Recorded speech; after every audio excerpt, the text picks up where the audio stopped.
नमस्कार विद्यार्थियों, श्रीमती मोहरी देवी तापड़िया कन्या महाविद्यालय जसवंतगढ़ के यूट्यूब चैनल पर एक बार पुनः मैं आपका हार्दिक स्वागत और अभिनंदन करता हूं। मैं प्रवक्ता चंद्र प्रकाश गुर्जर। आज की क्लास हमारी बीए प्रथम वर्ष के छात्रों हेतु इतिहास विषय की होगी। इतिहास विषय के दौरान जो हम निरंतर भारतीय संस्कृति की विशेषताओं के बारे में पढ़ रहे हैं, हमने पीछे की क्लासों में भारतीय संस्कृति की विशेषताओं में प्राचीनता को पढ़ लिया, आध्यात्मिकता को पढ़ लिया है, सहिष्णुता को पढ़ लिया, अनुकूलता को पढ़ लिया और सर्वांगीणता को पढ़ लिया। आज हम अंतिम जो विशेषता है भारतीय संस्कृति की ग्रहणशीलता के बारे में चर्चा करेंगे और ग्रहणशीलता के बारे में जानें।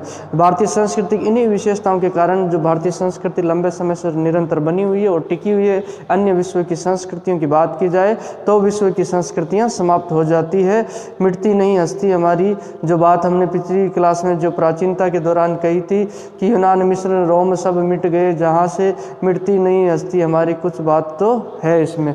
तो बात करते हैं ग्रहणशीलता।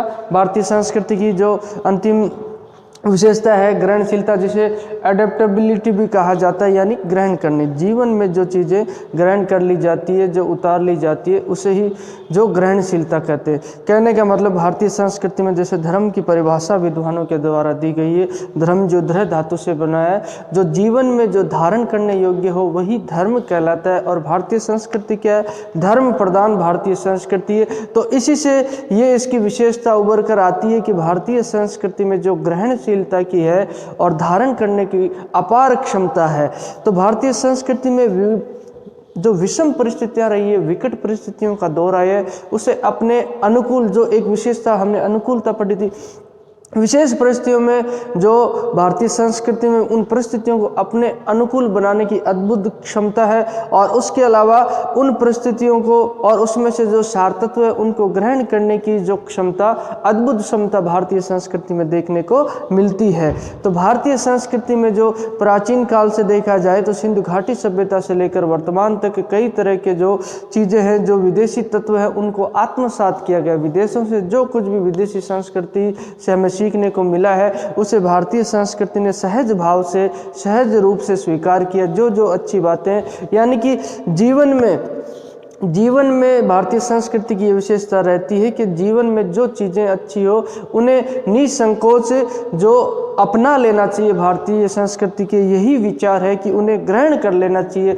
भारतीय संस्कृति में जैसा कि हमने पहले भी बात की, कई तरह की बुराइयां थी, उन बुराइयों को भारतीय संस्कृति ने छोड़ दिया। और जो अच्छी चीज़ें हैं भारतीय संस्कृति को, जो अच्छी चीज़ें अन्य संस्कृतियों से सीखने को मिलती है, तो भारतीय संस्कृति के द्वारा जो निसंकोच और सहज भाव से उन्हें स्वीकार कर लिया जाता है। अगर ग्रहणशीलता की परिभाषा अगर आपसे पूछी जाए तो एक शब्दों में या कुछ शब्दों में लाइन में दी जाए तो भारत में जो नए तत्व आते गए हैं, भारतीय उन्हें पचाकर अपना अंग बनाते गए हैं। जिस तरीके से नई नई चीज़ें भारतीयों को सीखने को मिली है और नई संस्कृतियों से जो संपर्क और मेल होता है, तो उन संस्कृतियों की अच्छी बातों को जो भारतीय संस्कृति के द्वारा स्वीकार कर ली जाती है, वो ग्रहणशीलता। उनमें से जो सार तत्व है, बात की जाए तो विदेशी तत्वों को जो आत्मसात कर लिया जाता है भारतीय संस्कृति के, यही उसकी ग्रहणशील। विदेशियों की बात करें तो भारतीय संस्कृति में निरंतर जो सिंधु घाटी सभ्यता से लेकर वर्तमान तक, अगर मध्यकाल तक बात की जाए, मध्यकाल तक भारत में कई विदेशी भारत आए, आक्रमणकारी रूप में आए कई विदेशी, और उनके द्वारा यहाँ शासन किया गया और यहीं के होकर वो रह जाते हैं। भारतीय संस्कृति में ही घुल मिल जाते हैं, जिन्हें आज वापस ढूंढ पाना बड़ा मुश्किल होता है, इतने वो घुल मिल गए हैं और समरसता और एकरसता देखने को मिलती है। भारतीय विदेशियों की बात करें तो आर्य जाति को भी विदेशी जाति माना जाता है। वैदिक सभ्यता के दौरान जो भारतीय संस्कृति सनातन संस्कृति में, उसी समय आर्यों का भी आक्रमण हुआ। उसके पश्चात निरंतर जो बात की जाए, शकों का है, यवनों का है, कुषाणों का है, हूण है, अरब है, सीथियन है, गुर्जर प्रतिहार है, ये जातियाँ भारत में विदेशी आक्रमणकारी के रूप में आती है। लेकिन आज ये जातियाँ इतनी भारतीय संस्कृति में घुल मिल गई है कि आज किसी व्यक्ति को पहचानना कि ये शक है, ये हूण है, ये कहना बिल्कुल ही संभव नहीं है और किसी तरीके से ये पहचान नहीं की जा सकती कोई भी विदेशी है। तो ये भारतीय संस्कृति की जो ग्रहणशीलता की जो विशेषता रही है, उसी के कारण भारतीय संस्कृति के द्वारा इनको जो विदेशियों से आए व्यक्तियों को, तत्वों को आत्मसात कर लिया गया और ग्रहण कर लिया गया है। भारतीय संस्कृति ने क्या किया, पहले तो इनके प्रबल प्रहार को, जो इनके द्वारा जो ये लूट खसोट के इरादे से आए थे आक्रमण करने से, उस भारतीय संस्कृति की विशेषता इनके जो प्रबल प्रहार है उसको बड़े ही शांत भाव से झेल लिया भारतीय संस्कृति ने, शांत भाव से झेलते हुए और धीरे धीरे इनको अपनी धारा में प्रवाहित कर लिया जाता है। इनके उदाहरण देखने को मिलते हैं अपन, जो शक जाति का क्षत्रप महाक्षत्रप होता है। महाक्षत्रप किसे कहा जाता है? जो राजा को कहा जाता है। तो शक जाति का महाक्षत्रप जो रुद्रदामन है, जिसने सुदर्शन झील जो जूनागढ़ में गुजरात में स्थित है उसका जीर्णोद्धार भी इसके द्वारा करवाया जाता है। ये जो विदेशी शासक भारत आता है, शासक भारत आने के पश्चात इसके द्वारा वैदिक धर्म को स्वीकार कर लिया जाता है और वैदिक धर्म और भारतीय संस्कृति का ये पोषक बन जाता है। ये भारतीय संस्कृति की जो विशेषता, ग्रहणशीलता की विशेषता है, उसी की बदौलत हो पाता है। कनिष्क के बारे में आपने तो सुना ही होगा, तो नहीं सुना तो एक बार सुनिए। कनिष्क के बारे में जानना अत्यधिक आवश्यक है।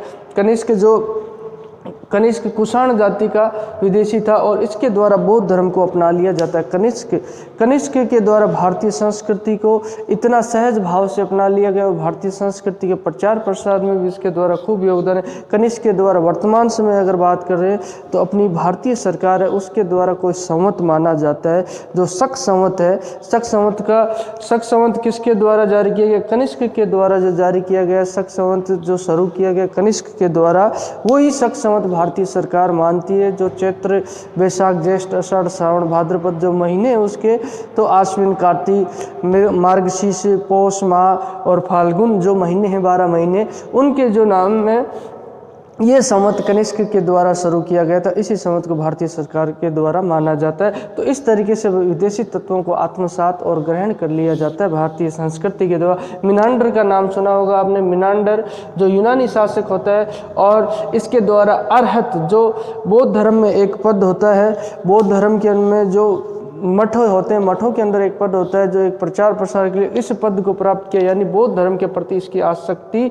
थी और बौद्ध धर्म का ये सम्मान करता था। मिनांडर जो बात की जाए तो मिलिंदपनो एक रचना है नागसेन की, जिसमें मिनांडर और नागसेन के द्वारा जो धर्म के बारे में वार्तालाप किया जाता है वो वार्तालाप उसमें लिखा गया है। तो मिलिंदपनो में उसका उल्लेख देखने को मिलता है।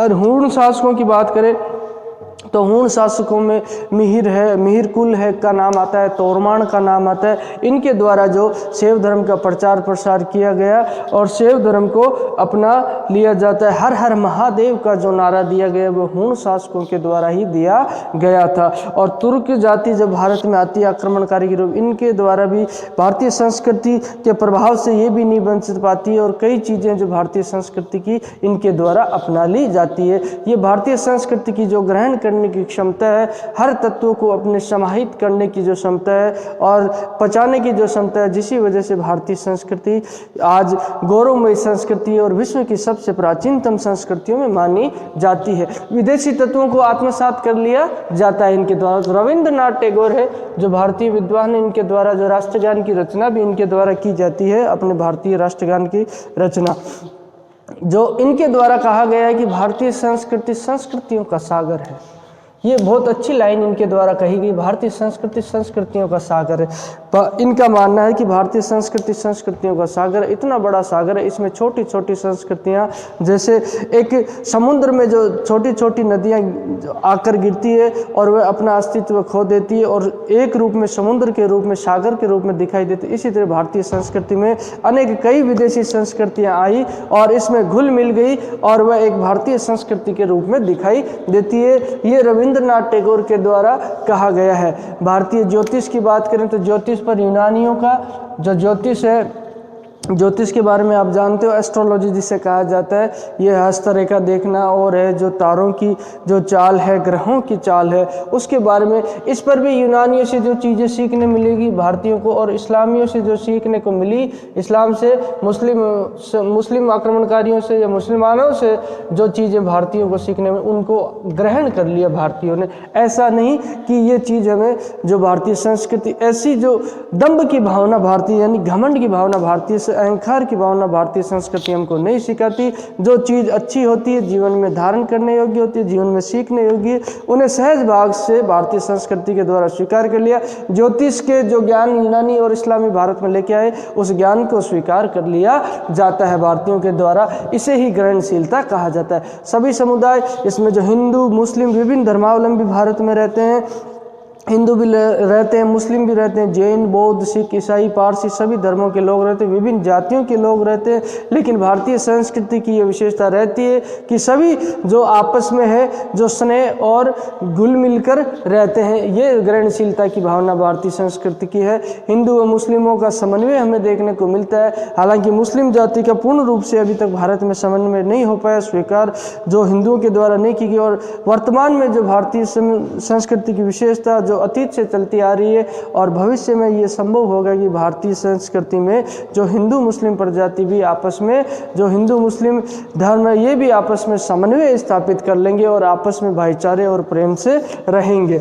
जैसा कि भक्ति मार्ग कुछ चीज़ें देखने को मिलती है जो समानता स्थापित करती है हिंदुओं और मुसलमानों में। जिस तरीके से भक्ति मार्ग, जो भक्ति का मार्ग भारतीय संस्कृति में वही तस्सवुफ का मार्ग है, जो तस्सवुफ जिसे कहा जाता है, ये मुस्लिम संस्कृति में जो अपनाया जाता है, ये समानता देखने को मिलती है। और जिस तरीके से मुंडन का संस्कार, बच्चे का जो मुंडन का संस्कार होते हैं, जिसके बाल काटे जाते हैं, वैसे ही संस्कार अली का जो भारतीय मुस्लिम संस्कृति में भी शुरू कर लिया जाता है। तो ये कहीं ना कहीं धर्मों में समानता अपने को देखने को मिलती है। और भारतीय संस्कृति की बात करें तो इन्होंने वेशभूषा, विचार, आचार विचार, खान पान का आदान प्रदान अन्य विश्व की संस्कृतियों से किया। कई संस्कृतियाँ जैसा कि भारत में सहज रूप से यूरोपीय संस्कृति के जो परिधान है, जीन्स वगैरह, वो भी पहने जाते हैं और उनके द्वारा जो पेंट कोट जो है वो भी भारतीयों द्वारा पहने जाते हैं। तो इस तरीके से भारतीय संस्कृति में ग्रहण करने की जो क्षमता, अद्भुत क्षमता देखने को मिलती है।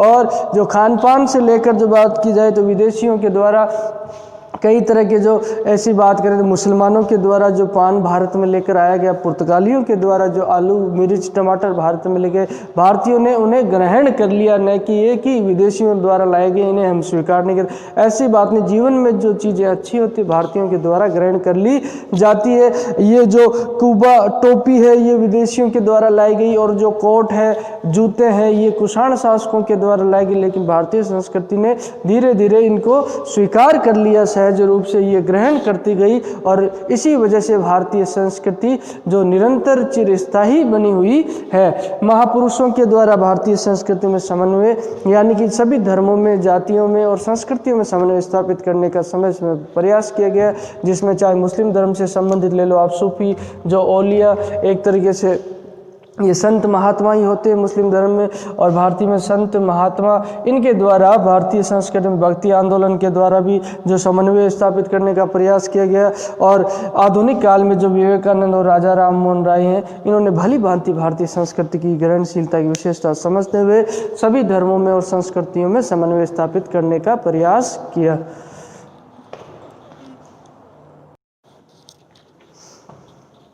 तो विद्यार्थियों, आज की क्लास में हमने जो भारतीय संस्कृति की विशेषता है, ग्रहणशीलता, एडोप्टेबिलिटी है, उसके बारे में पढ़ा है, और जो बाकी की अन्य सभ्यताओं के बारे में पढ़ लिया। इस तरीके से भारतीय संस्कृति की जो 6 विशेषताएं उनके बारे में हमने पढ़ लिया, जिसमें प्राचीनता है, आध्यात्मिकता है, सहिष्णुता है, अनुकूलता है, ग्रहणशीलता और सर्वांगीणता। इन 6 संस्कृतियों, हालांकि अन्य संस्कृतियों विशेषताओं का भी जिक्र किया जाता है, जिसमें सार्वभौमिकता है और निरंतरता है। तो मूल रूप से जो 6 विशेषताएं हमारी पाठ्य पुस्तक में दी हुई, उनके बारे में अध्ययन कर लिया। उम्मीद करता हूं कि बेहतर तरीके से आपको समझ में आया होगा। बोलिए, यहाँ तक किसी तरह की समस्या और शंका हो तो आप निसंकोच पूछ सकते हो। और आप जो घर पे है, जो मैंने आपको PDF नोट्स भेजे हैं, उनका सदुपयोग करना। उनमें से जो बेहतर, जो 7 दिनों की छुट्टियाँ हो रही है, अपनी 7 दिनों की जो छुट्टियाँ हैं, शीतकालीन अवकाश, उसमें उसका सदुपयोग करने का प्रयास करना, और उनमें से उसका अध्ययन करते हुए अच्छे नोट्स बनाने का प्रयास करना, सीखना। ऐसे ही धीरे धीरे सीखा जाएगा। तो आज की क्लास के लिए बस इतना ही, और सभी विद्यार्थियों का पुनः एक बार बहुत बहुत धन्यवाद।